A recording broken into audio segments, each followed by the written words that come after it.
Biz эмоциядан арылып, реалдуу чындыкты карай турган болсок, Комтөр деген бул аябай чоң эл аралык компания. Алар кандайдыр бир акча каражаттарды ошол жакка салды. Башка маселе. Мына ошондо да чыркырап, туура эмес келишимге кол коюп койду.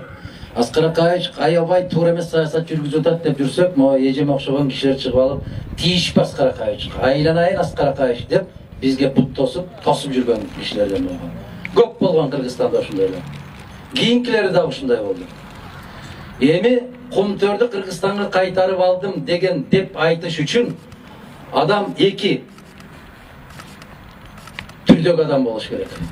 Же таптакыр эч нерсени түшүнбөгөн, же мен элдин каалаганын айтып койдум дагы, менден кийин эмне болсо ошол болсун деген киши. Комтөрдү алып бизге өткөрүп алыш бул өтө оор маселе. Өтө оор маселе.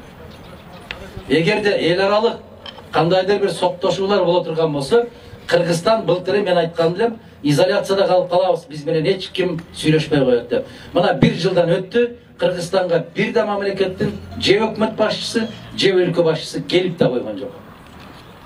Бул деген мамиле кылбай атат биз менен деген сөз. Мен өзүм үчүн жооп берем, башкалар үчүн эмес. Мен өзүмдүн түшүнүгүмдө жооп берем. Комтөр Кыргызстанга өттү деп ушундай чечим кабыл алгандыгы Кыргызстандын кийинки электеги шоруна бүткөнбү, бактысына бүткөнбү, ар ким өзүнүн түшүнүгүнө жараша кабыл алсын. Менин жеке түшүнүгүмдө шордун баары алдыда.